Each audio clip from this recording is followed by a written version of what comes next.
Howdy of you delicious people. I'm here today to review The Cabin in the Woods. So, I've been wanting for the longest time to review this film. I really do enjoy it because it finally has to make sense of the horror genre. And also, it's just a real fun movie when eventually we get towards the end where, like, there's a kitchen sink of horror to be had towards the end there to just kind of get to the climax of the movie. But this movie is to finally justify why we have certain characters being picked in certain movies. Why is it that it seems that these people are to be so dumb or naive or whichever? And this movie finally rationalizes it all. Why there's so many mistakes that end up eventually getting done during a horror film is because plenty enough times we are to see within this film that these people are drugged or persuaded or whichever to make these kind of decisions where first they try to do something rational but then all of a sudden decide because of a drug siphoning in they decide the exact opposite to eventually just decide no, like, I guess we should go a different route altogether, and like we have people just going in the evil background of things. So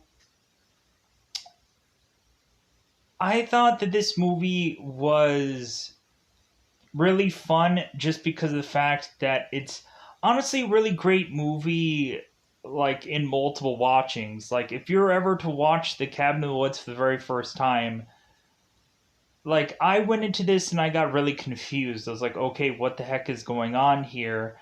And then the pin is to finally drop, and you're like, oh, okay, now I get it. Now, like, I never really understood why people would talk so much about this movie at some points in time. But then, when finally after watching it for the first time, you're like, oh, I get it.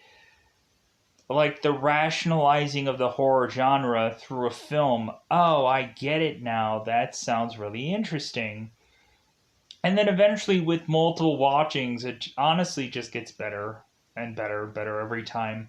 Weirdly enough, it should just get like boring or should just get stale, but it doesn't. Because I've seen this now twice, and so really in the second viewing, I was just like, I really just enjoyed this film because you start to understand things more. Because there's a lot of jumble of things going on in this film, but then eventually you're to just be like, oh, so like there is to be this choice to be done, and it ends up being of this zombie family. Oh, okay. And then all of a sudden it ends up being that there's a whole like cluster of things that eventually are to be attacked, and eventually it was really interesting to kind of go through the list of all the monsters that were to supposedly have been seen in this movie. And I was just kind of looking through all the weird, goofy names, like simplifying like a werewolf or a mermaid or stuff as goofy as like a giant, uh, or they had like the blob somewhere.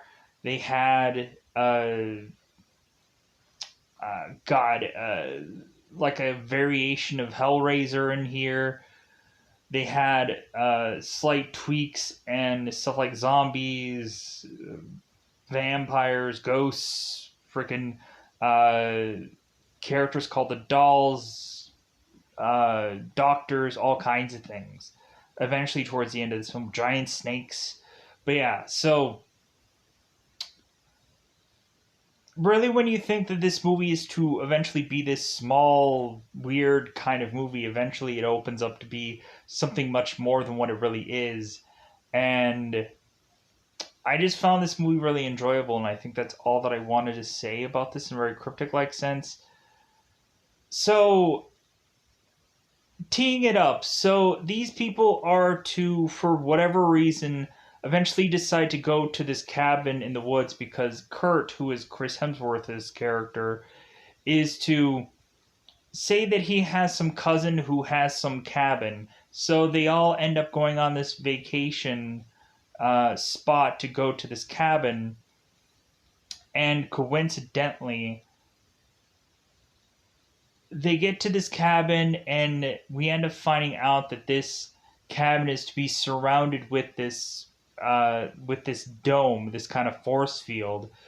So if anyone is to try to get in or anyone is to try to get out, yeah, that's not going to work all that well. So eventually these people are to go to this cabin, and we eventually find out, it seems, that certain drugs have already gone into certain people's system to have them forcibly portray characters that they wouldn't normally. So all of a sudden, we are to really just start having certain people who are kind of either numbified to the drugs, or we eventually see that there is to be one person who is starting to rationalize things of why every single one of these characters are all of a sudden bizarrely starting to act differently than they normally would, because they kind of set up that all of these characters are to be really smart, but once they further go into this cabin in the woods, all of a sudden they eventually start to become these more barbaric, let's just say, individuals. And eventually that leads them to eventually having to go into this basement, which is to force them to have to pick which way they basically are to die. And then going further on that, the way of which that they are to have this whole thing play out with all these zombies that are attacking them. Eventually, we find out that there is so much more going on behind the scenes, let's just say, for what is to be this event. So, with that said, let's go into spoiler territory of this movie. And like, probably a really great horror movie. If you've never seen it in your life, go ahead and check it out. Where can you go to do this? I think Google will tell you that there's a Pluto app that probably, I think, has this available. I would much more suggest other apps. Like, I would probably use Fox HD Movies, or I would use Yes Movies, or Yes Movies and Shows. If you go to Yes Movies, the app, you'll probably see Yes Movies and Shows. Probably go into that app. You should be able to see about anything, pretty much for free. Either one of those will be for free. There won't be some like paying avenue, whatever. You could be able to see whatever you want for free. You'll be able to see Cabin in the Woods for free. And so, yeah. So, let's, if I haven't already, let's get into that spoiler time. Spoiler time. It's about that time you to spoil this movie. So, we oddly are to start this movie with these two guys who are to be Sitterson and Hadley. And so these guys are going through this seemingly office, and they're gearing up for their weekend. They're gearing up for their days ahead. So they're both talking about how certain countries have already kind of failed in their mission, and so they're mentioning how like USA has technically been consistently number two, and so like I think they got this year again in the bag, or this time in the bag yet again. So they're to go on to supposedly go into their office, and so now we put a pen in that, and so now we have these kids. We have Dana, who is in her panties, and Julie comes in and is to mention that she had dyed her hair blonde. We'll find out that supposedly Julie's hair had been drugged to eventually make her, I guess, more frisky or promiscuous or something like that. So this girl probably isn't really like that at all, but all of a sudden, like, this thing that put her into dyeing her hair is to eventually also make her what is to eventually be a hoe in this movie, because that's what they want her basically to be. And eventually she will basically unclothe in some part of this movie for a brief time. So Dana and Jules are to uh, just kind of talk about how there could be a possibility for Dana to shack up with Holden, and Dana's just kind of like, I don't know. So Kurt all of a sudden is to come in, who is Chris Hemsworth's character, and is to all of a sudden start talking to Jules, and because she had dyed her hair, like Kurt is just mentioning like, "Hey, you kind of look like my girlfriend." Like I don't know, like something like like, but it seems like you're a stranger to me, or some goofy kind of line of thing. So Kurt is to talk to Dana about Holden, and it seems that Dana was to grab some book, but Kurt was to say no, no, no, no, no. Like if anything, like all of this will be covered in certain parts of classes. So if anything, you can take this book and talk to Holden about like stuff that you've read from this book, because eventually it'll make you seem smart. Because that's the whole thing. Like every single one of these characters in their own right are very smart-ish like people. They probably have a 4.0 grade average, whatever. But eventually when they are to be mixed into this spot, all of a sudden they are to be drugged, or they're really just their primal or real just intelligent thoughts are to just be fading away slowly but surely. So eventually we mix these characters into going into this RV to have Marty get in the mix. And so Marty, of course, is to be this druggie. He's to have this gigantic bong that is to be of the size of almost a sword of sorts. Like this thing is like huge. Like he bizarrely has this thing that is to seem small, but then all of a sudden is to blow up uh, into this much larger size. Like it almost feels like an accordion bong, weirdly, that all of a sudden you hit this one part of it, and then all of a sudden this like cup of a thing stretches into a much longer bong. So to be this like much more stretching out of bong, like when you go into the movie, you'll completely understand. So, and plus also if you've seen the movie, you understand what I'm talking about. So, like, I thought they were gonna make like Idle Hands, where they're gonna make like a Mighty Joe Bong reference or some goofy thing. But anyways, so everybody gets in the RV. So eventually they are to go on their road trip, and bizarrely we have some guy who has this earpiece is like, they're on their way, and so these characters are to go onto their road trip and eventually go to this gas station, and like they go into this seemingly deserted gas station where it seems like there's nobody even working there. Holden goes in to try to find if anyone is actually working there, and a guy named Mordecai is to appear. So Mordecai is to seemingly appear out of nowhere, and like we have both Kurt and Marty who are kind of making the joke of like does this even take like money? It's like no, I don't think this is a gas station that has ever even heard of money. Maybe it barters for gas. Maybe that's its thing.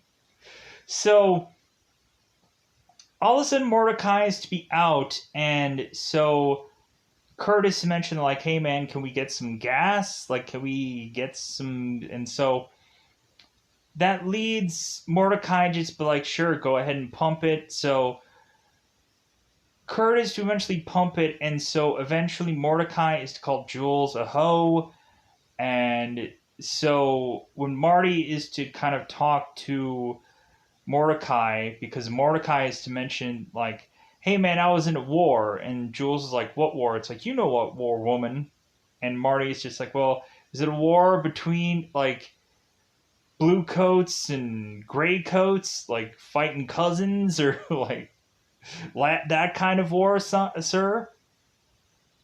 Just be like a dick. So Mordecai is continuing to spit out his chew, and Marty is like, well, hey man, good talk. If anything, I'm soon they're gonna come up with this thing called a railroad, and that'll be something that'll really get some business booming through here. And also, maybe eventually they're actually gonna do this thing called have paved roads here, and maybe that'll really start to boom up some business and won't be so many dirt roads. It's like just kind of mentioning that this guy is like dirt basically. So they go off, and so they're to go off to their cabin, and so Mordecai was to mention to them before they leave that hey, this will get them to where they're going, but after that they're on their own. So Mordecai, we end up finding out, is actually attached to Sitterson and Hadley.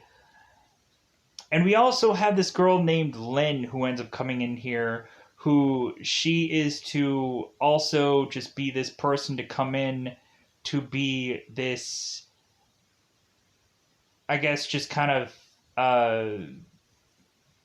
woman that is to go on and kind of tell the guys like what's kind of going on in case they weren't aware of something. Or eventually, like she comes in from time to time to mention them, to tell them something that uh, they need to know. Like supposedly, like certain countries have failed, or like she's consistently giving them information. She's the one that ended up telling them about certain countries that have failed in their mission, and so they're just like, okay, well, hey, like we got it, like we got this one.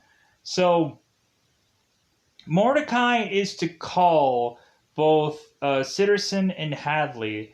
Oh, we also get this moment where Sitterson and Hadley are to go into their office, and so Truman, who is to be their security guy, is to call them sir, and Hadley is to say, "Don't call us sir. If anything, like just call us by our names." And so I think Sitterson wants Truman to also call him like Honeysuckle or something, some stupid, crappy name. So just to be a douche. So we play on here. So the people are to make their way to this cabin, and eventually we see some bird that it's making his way to just kind of fly around also. And then all of a sudden he ends up smacking into this invisible wall that is to tell us that there is eventually going to be some magical barrier here, which tells us that early so that way we can be prepared when eventually these people are to need to try and leave somehow. It's not going to be that possible. It's kind of like Hunger Games, where eventually in one of the Hunger Games movies, like people are to be blocked off from other people because it seems like there's a force field that's to be happening. So there's a force field around this cabin so that way these people don't leave.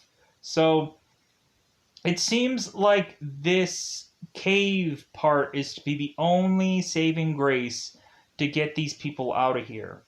So we go on and push these people to this cabin because eventually, like, I gotta get this done sometime today.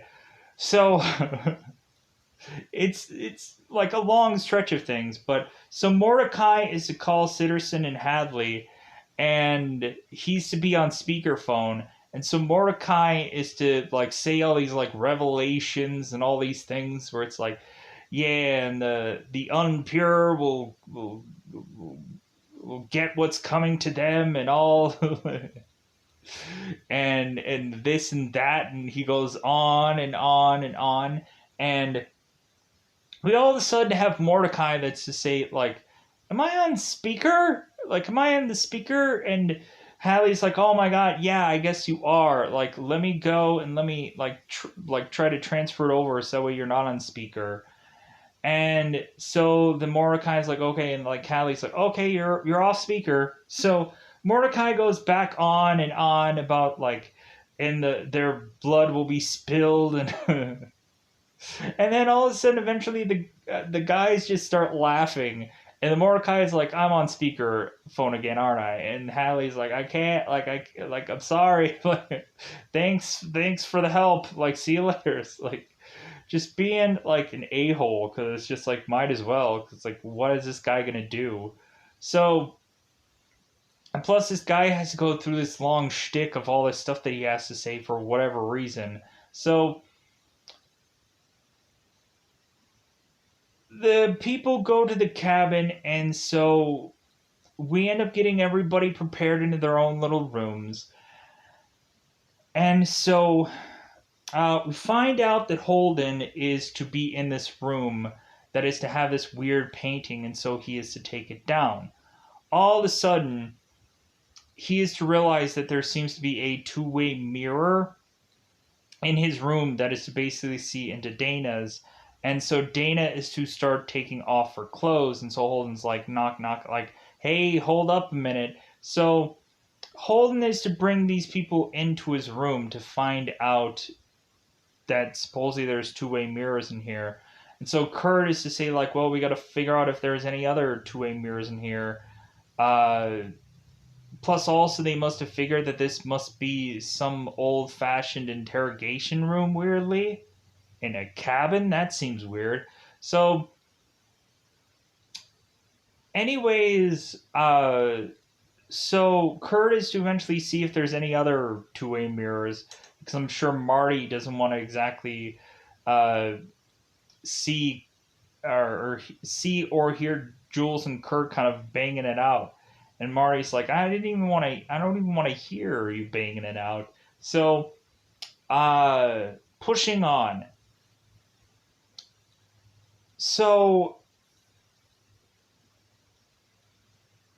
we have Dana who is to switch rooms with Holden because Holden's like, well, like, hey, if anything, like, just to give you your own peace of mind so you're not thinking I'm looking at you, like, how about we switch rooms?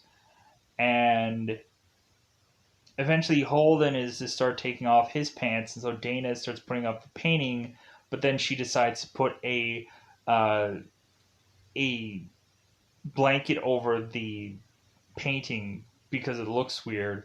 So eventually we go on, and it seems that there at some point is this bizarre whispering that continues to happen through this movie, and I don't think I ever remember like hearing much of that before, but now like watching this movie now, I kind of picked up on it better. Uh, it was weird. So pushing on. So this all leads to there being like a truth or dare kind of game to be had by everybody. And so all of a sudden we start to see Jules, who is to start to like shake her rump in front of the fireplace. And Kurt is now being much more of a jock than he actually should be.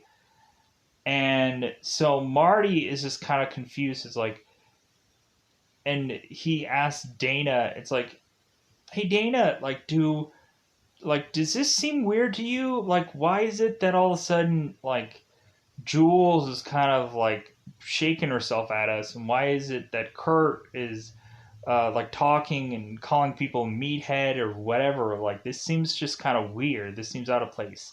I'm paraphrasing a lot. It's bound to happen because it always happens in a review. So for what I normally do, because not everything is word for word, phrase for phrase, but I try to do my best. It's just the way it is. Like, check out other reviewers. Hey, man, they could be as vague as they like to. So eventually they start this truth or dare round, and so immediately Marty is to have Jules supposedly do a dare. So Marty is to supposedly dare Jules to go and make out with this supposed moose, which is not a moose at all. It's actually a wolf. And he's just like, hey man, like I'm like toasted right now. I'm not even like realizing what anything is. So Jules goes over to make out with the supposed moose slash wolf. If you could tell the difference between the two.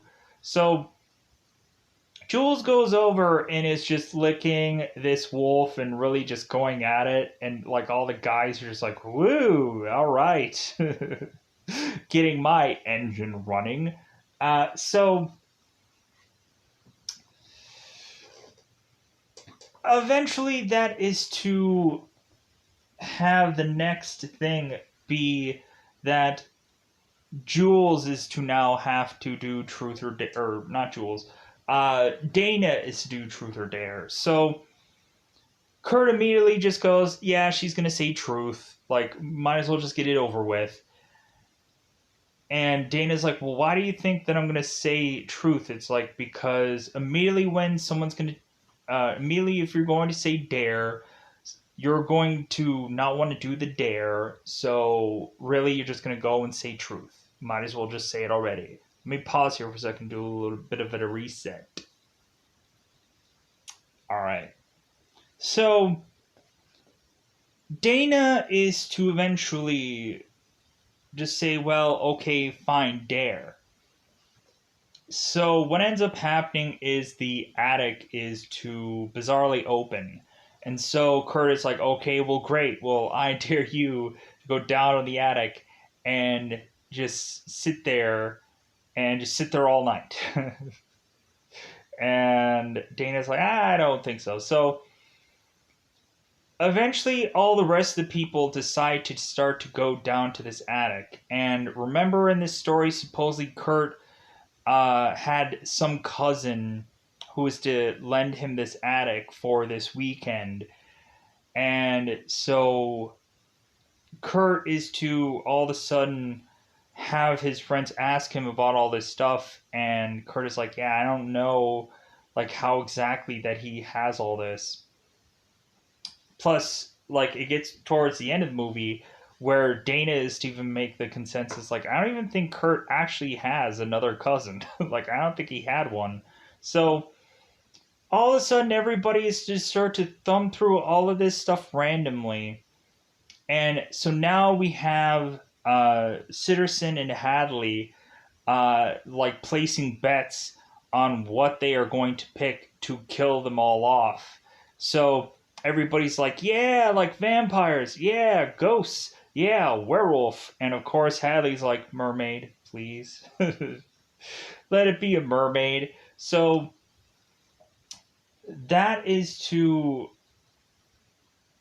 all of a sudden, like, everybody's in a bidding frenzy. Some people are gonna have to like share certain pots if they pick the same thing. And the only guy that isn't willing to bid is Truman, because he's like, this just seems wrong. Like, no, like, I'm not gonna bet on what thing they are to basically just die from. Like, it doesn't really legitimately matter. So pushing on. So eventually we have Dana, who is to eventually pick up this book, and she is to read out of it before anybody else is to be able to press anything, move anything, look at anything, whatever. So Dana is to all of a sudden start reading this passage where everyone else is to get near her and to look at this book also. And so Dana is to read the whole thing, and then all of a sudden there's to be this Latin passage, and Marty is like, for the love of God, nobody read the Latin part. If anything, like, I think we've read more than enough. Like, Marty was even daring everyone to go back upstairs, so that way this night would be over. But I'm just imagining that what would have happened is probably the attic would have continued to make noise until it like pushed them to come down there. Truman and everybody are kind of like trying to figure out what Sitterson and Hadley are doing, because really what Sitterson and Hadley do is they try to force them via drugs or whichever down to this attic. But once they get down to that attic, like, both of these guys persuade them to get down there. But after that, it's all on their own kind of choice. If they choose to eventually walk back up the attic and not touch a single thing, then like their day is done. Like America loses. But eventually, the girl Dana is to both read the whole passage, and then also the Latin part. And it seems that also Holden is to maybe know some Latin also. But so they read the whole passage, and Marty's just like, God, this like these people are so stupid because he's the only one seemingly nullified from all these drugs because I guess the weed is counteracting what is going on here. So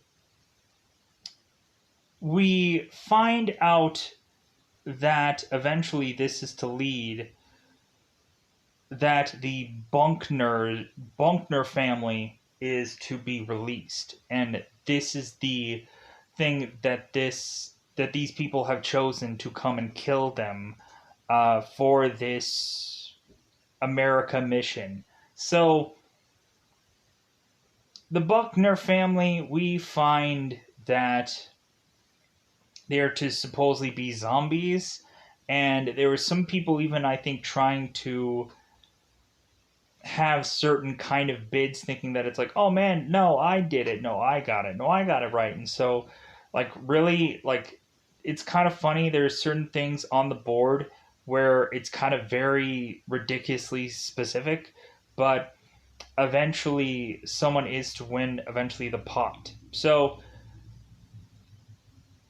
we transition, and so uh, both Dana and Holden are to be in the cabin, and Martin is kind of like roaming around, and Kurt and Jules are to make their way outside, and eventually Marty is to eventually go out and walk around because there's supposedly something whispering to him to do so.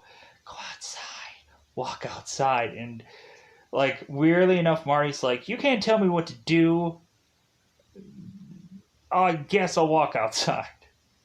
So, so Marty is to eventually walk outside to take a piss. So while that's going on, so let's get to the Kurt and Jules thing. So, Kurt and Jules are going off to seemingly get very romantic. Kurt is just kind of uh, like kissing Jules, and eventually like takes off her panties, and then all of a sudden like there are to be like the Sitterson and Hadley that are just like, hey man, we gotta get like full clothes off. We gotta like we're not the only people watching this. Like you gotta make the customers happy, and to really say that this girl is just out in public just displaying her old bate, and so that will make her the ideal hoe, I guess, of this situation, because supposedly there is to be a hoe that is to supposedly be killed off during this whole moment. So all of a sudden, Jules is to eventually unbutton her top, and Kurt was to take down her panties, and so like Jules is to like disrobe and show herself, and like we have Hadley who's like score, but he's just like, eh.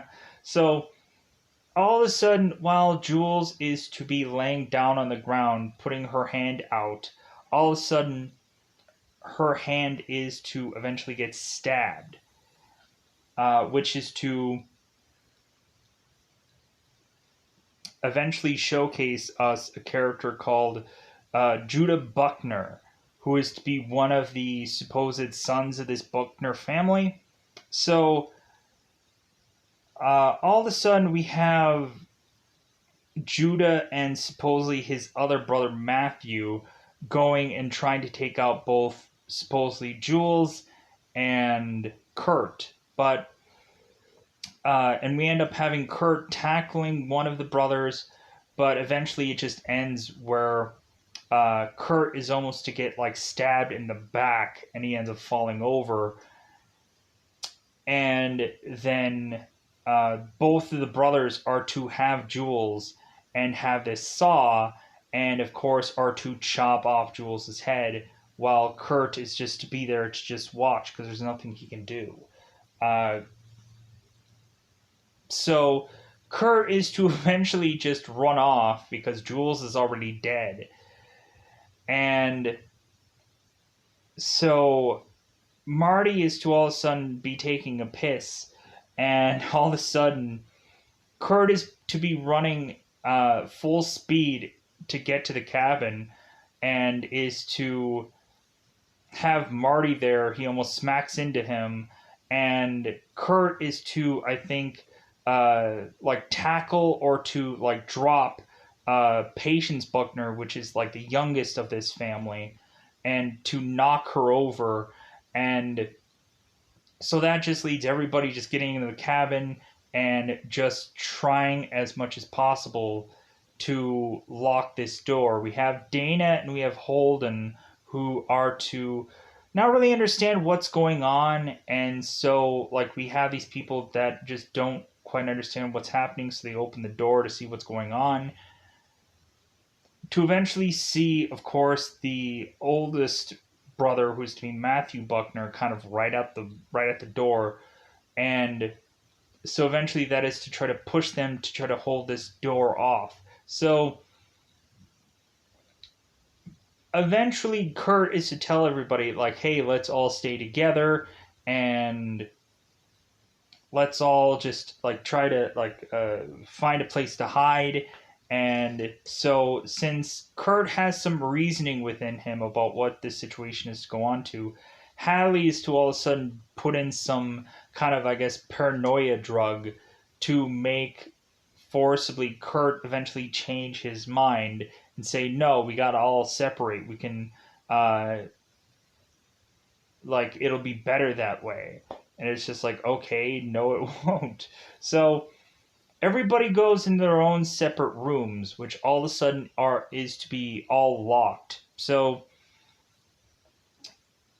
we have Marty, who is to eventually go back into his room, and so Marty is to eventually go and like smoke some weed, and eventually he ends up finding that his oh, and also, by the way, when Jules was to die, we had this whole ceremony that Hadley and Sitterson were doing, and Hadley was to press this valve, which all of a sudden was to put down this blood to, I guess, go to the supposed ancient ones, the people that they are to satisfy, I guess. So now, Marty eventually is to knock over his lamp to eventually find that there is some camera in his room. Marty all of a sudden is to see this camera, and so they're like, oh my god, like we should probably just drug this guy to kill him off. But they end up finding out that one of the Buckners are to eventually go and attack Marty. And so, like, well, like, I think Judah is to be the one that goes and grabs Marty. Like, I don't really remember, like, the mother and father, like, doing much in this movie. But, like, I think there's mostly either Judah that does a lot here, or sometimes it might be the father. I don't see the mother do all that much in this film, but I could be wrong. Like, to me, like, all of them almost, like, all the zombies mostly just all look the same at some point. So, uh, so yeah, let's go into this. So, Marty is to eventually get grabbed through his window and to be chucked out, to eventually have Judah go and knife uh, Marty in the back. We are to assume he is to be dragged off, and we are to assume that he is to be dead. So that is to just release another uh, thing of blood, and ceremony is to be done again for again the fool of the whole thing to have supposedly died. So now Dana and Holden just have decided, you know what? Like instead of like being held up in our rooms because uh, someone was to break through Dana's room. I think it was Matthew. I think, and so Dana goes and Holden is to crash through her window or her like secret mirror and just say, "Hey, come into my room." And so that leads like man, there's so many of these characters that I don't really think does a lick of anything. Like it doesn't really feel like they do much. So uh like Kurt is still holding the door, and so both Dana and Holden go down to the attic, and they're telling Kurt to now go down to the attic as well, or the basement. Yeah, the basement. I think they. It seemed like they said attic, but they probably meant basement, or I meant basement. So eventually, what is to happen is have uh, we have the father Buckner who because Dana and Holden go down through this one uh, basement thing where they can kind of drop down, and so they're just kind of being held up in the basement.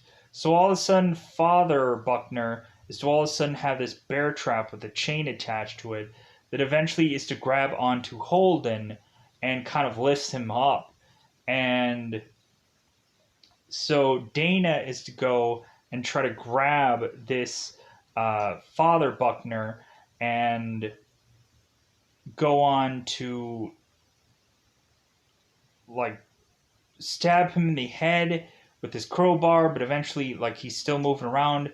So eventually the zombie just continues to like or Dana just continues to stab the zombie multiple times in the chest, which eventually this zombie is to technically die, but I can't guarantee that because I think he ends up showing back up at some point.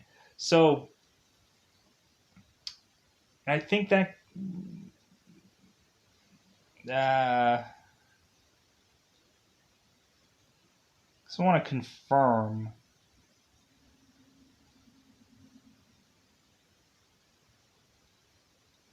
Yeah, so like I'm trying to figure out exactly who is all who. So eventually, because like the whole mother, father, brother thing is so confusing. So now pushing on, we eventually just decide to have all of these characters eventually make their way freaking out and away from this cabin. They all just decide like, dude, we're all gonna probably just die if we stay here. So Kurt, Holden, and Dana all try to make a run for it, and they all get into the RV and they try to make their way back from where they came, which is that cave. And so both Citizen and Hadley are thinking like, hey, like, wasn't the cave supposed to like detonate, and that was to be their only way like in and out? All of a sudden, Citizen finds out that supposedly there's a glitch, and the cave had not exploded. So Citizen is all of a sudden running to where the spot is where this thing was supposed to go off. And he actually tries to correct the whole glitch. So as the RV was to drive into this spot, all of a sudden, like the cave is like exploding and crushing all the rock down to force these people to back all the way out of this cave and to eventually try to figure out another way out of here. So that leaves Kurt to decide, well, hey, like, if anything, there's a pretty decent gap from like where this little cliff is to this next part of me being able to probably get the heck out of here. So Kurt is to take this motorcycle and to go and make a jump to try to get to the next part where he can easily make his way out of here. And so Kurt is telling these guys like, "Hey man, even if I like get injured after this jump, I'm still going to hobble my way out of here to get you guys help." So we have this long build of this jump where Kurt is like, "Hey man, like I've jumped bigger," and Holden's like, "Well, yeah, man, you gotta gun it. You gotta go full on, like go real, like put the pedal to the metal." So Kurt goes and does this jump, and it's a long build to this. So Kurt goes for the jump, and then all of a sudden he ends up hitting the invisible fence of a thing, the invisible force field, smacks into it, and just falls forever. And we're just like, wow, that sucks. That sucks. Like, we had Chris Hemsworth in this movie, and he was to be deemed a person that doesn't survive through a bulk of this movie. And that's got to be the sucky thing for a lot of women. That's like, hey man, that's Chris Hemsworth, but he's dead. He dies fairly soon in this movie. So he almost could have died while he was with Jules, but like eventually he just got stabbed, but he's perfectly fine. So now Holden and Dana are to eventually just drive until they can't drive no more. Holden is just like, dude, we're gonna get in this RV and we're just gonna like drive into the forest if that's what we're gonna have to do. We're just like, if there's any opening spot, we're just gonna continue to drive, like whatever it takes. That's what we're gonna do. So all of a sudden, we are to find that there is another zombie that is to go and stab and kill Holden, and so all of a sudden that is to accidentally lead uh, Dana, who is now like with this RV driving into this water, and so now she's like drowning in this water, trying to crazily get out of this RV before she drowns, but also having to kick away the zombie that is to be like clinging at her midst. It looks like the father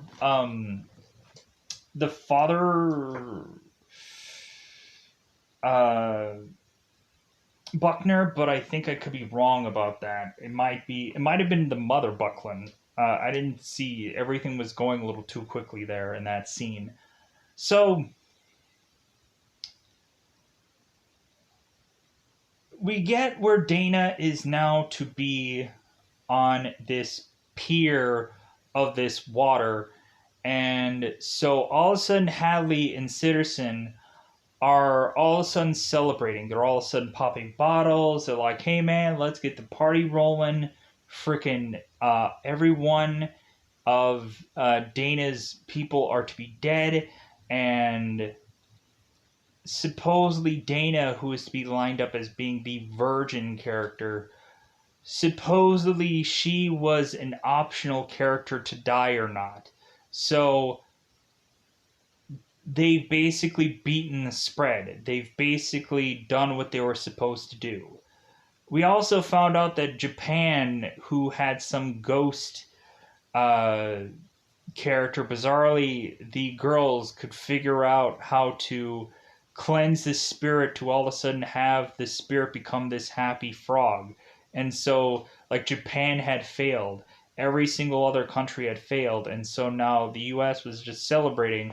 So, like, yeah, we did it. Yeah. Like, all we had to do was have this one last girl, uh, and everyone else had to die. So, like, yeah, like, we did it. So, they're celebrating, they're partying, everything's going great. All of a sudden, Hadley is to get a phone call from this red phone as everyone is celebrating. Bottles are to be popped off. So Hadley's to tell everybody, like, shut off the music because they were celebrating. they were like just talking about like some people like effing up at some points, but it's like, hey man, like I'm just busting chops. So Sitterson had found out from one of these characters talking about the glitch of the uh, the cave that should have gone and exploded. Supposedly, these guys had mentioned that there was to be an anomaly upstairs that didn't give them power to be able to take this cave down. And so Sitterson is like, from upstairs? Like, that doesn't make any sense. So Hallie is to get the phone call, and he is to find out that Marty still isn't dead because Dana is going getting freaking clocked by the oldest brother, who's to be Matthew.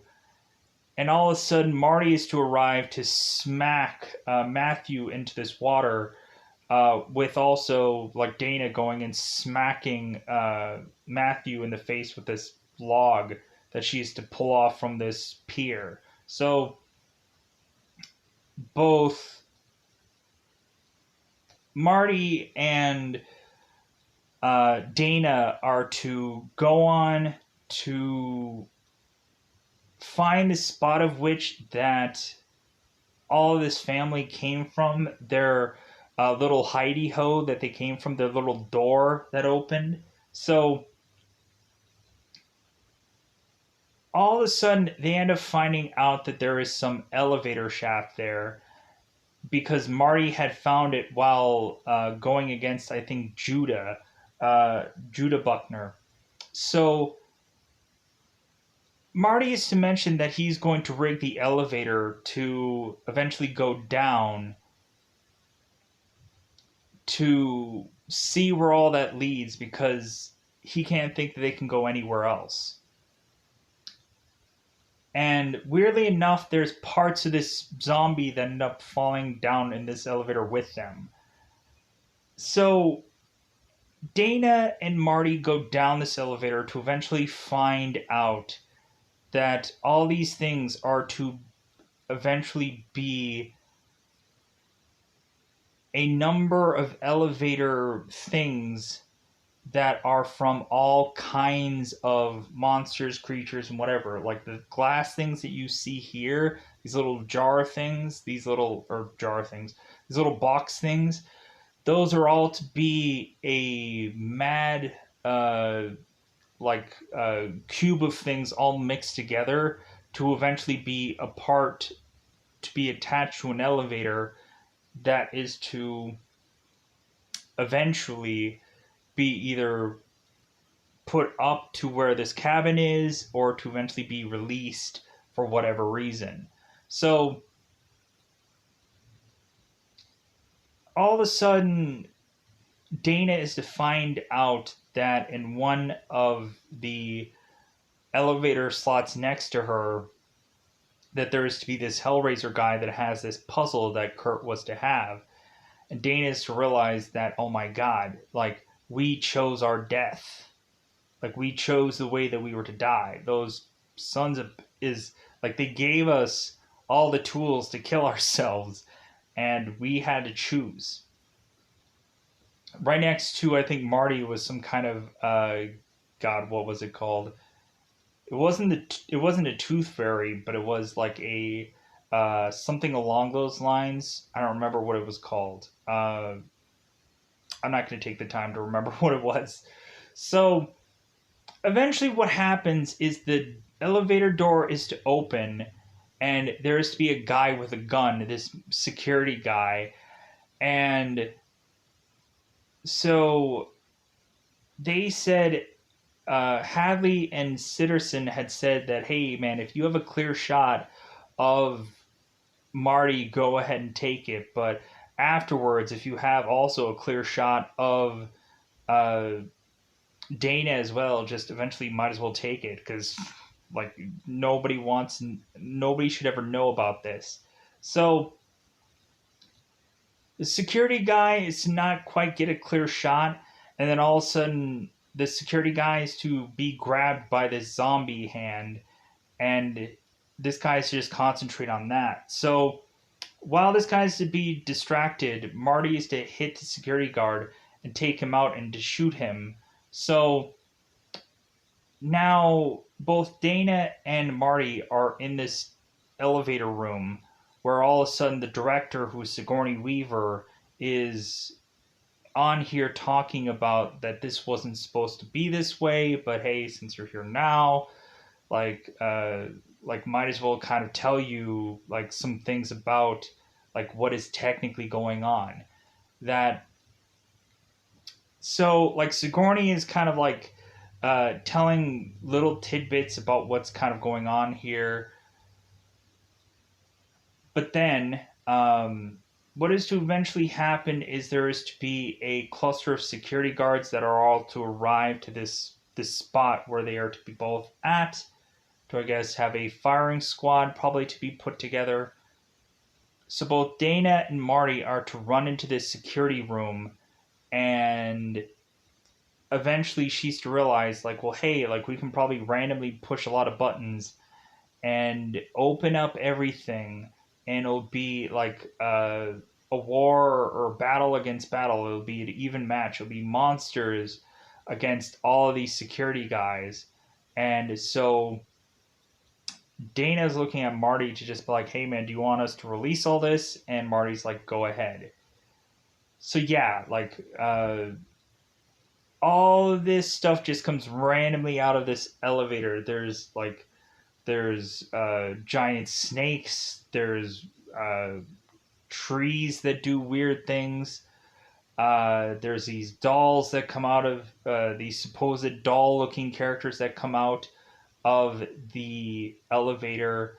Uh, Doctors, weird killer clowns, like everything just all gets released out of these elevators, like as if it just is going to be a non-stop like thing that's just going to come out. Eventually, a giant bat is going to come out of this. Like weird freaking monsters that make no rational sense, consistently just spewing out of this thing. So all of a sudden, there's to be war to be had. We just see like cameras of numerous different rooms that are all eventually getting killed off by a number of things. There's some people taking their own lives because it's like, dude, there's no way I'm gonna be able to get out of here alive. So we just see the carnage. We just see like all of this stuff happening. People getting killed by ghosts and all horrific things. So eventually, this just leads that Sitterson is to find this like secret combination room to kind of escape out of here, and we have Truman, uh, who ends up getting torn apart by zombies. I think Lynn is to be grabbed by the snake. Hadley was to eventually get like exploded because Truman had grenades on him, which ended up like exploding all the zombies, but it knocked him like off of his butt to where all of a sudden he used to get attacked by the mermaid, where he's like, oh no, really? Like, come on. So Hadley ends up getting attacked by the merman because of course he would. So Sitterson gets out and is scramble to make his way out of here. So eventually, Dana and Marty eventually have a bat that ends up flying through their window and breaking through to where they are. So both Dana and Marty are now scrambling out of the room of which that they were to be like held up in to eventually see some monster going and grabbing this guy through this wall and then like running off or something like that. So like both Dana and Marty decide to just go through this one like hole in this wall because they don't think they can go anywhere else. So both both Dana and Marty, this is all to lead to them eventually making their way to this seemingly like throne looking room, which has all of these like weird uh what is the perfect word, uh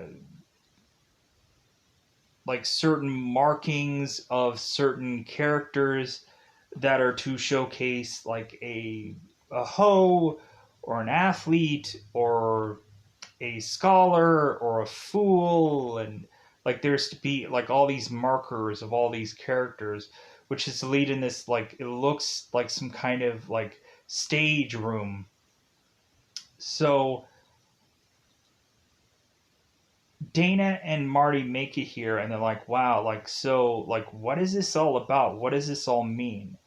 And the director, who is Sigourney Weaver, is to arrive to tell them like what all this means, that they've been setting this up for centuries and to try to appease the ancient ones that are to be, I guess, down in hell, to of course do a sacrifice. Like Halley is to mention that like before they used to just chuck people into volcanoes and that always used to be the sacrifice.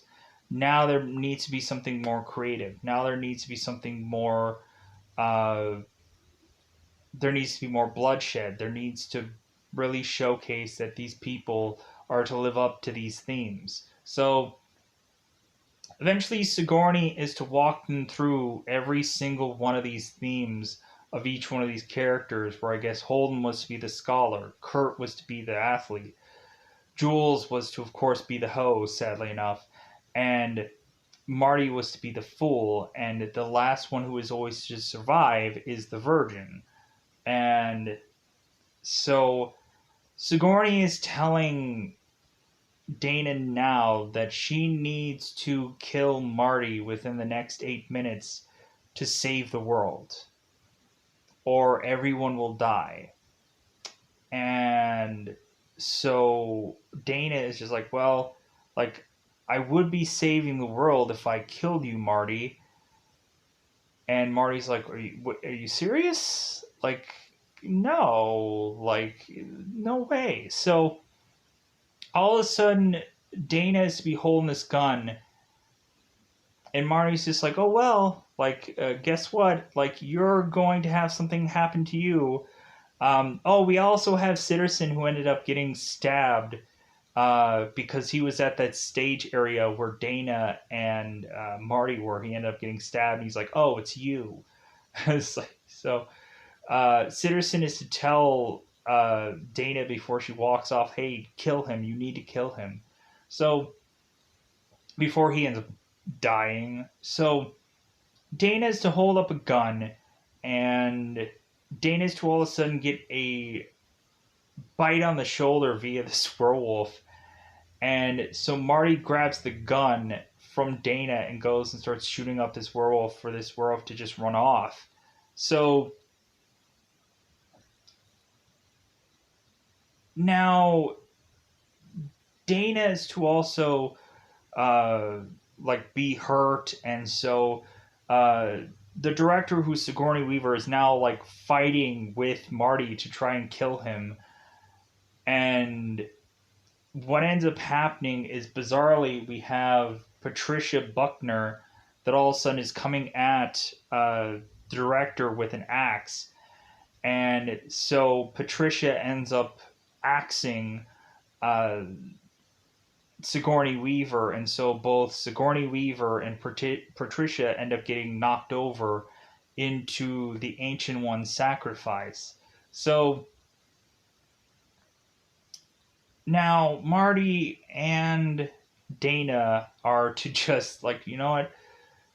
Like, we'll just give some other people a chance. Like if anything, like, this world is toast. And So now Marty is lighting up a thing of weed and just kind of like waiting for the world to end. So we just end up seeing next this giant hand that ends up coming from the earth, and I guess is just to grab and just collect and consume everything. And that is to, I guess, just to lead to the end of all of this. So that's just the way this movie is to play out. So kind of an interesting film, but I think it's about that time for me to go out of my way to say I think it's about also that time for me to get the heck out of here. Fun movie, really enjoyed it. Like very interesting, well written movie because like it would be great to eventually see something like this again.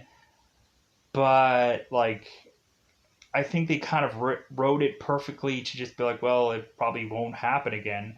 Plus, this was like a real expensive movie to seemingly put out there.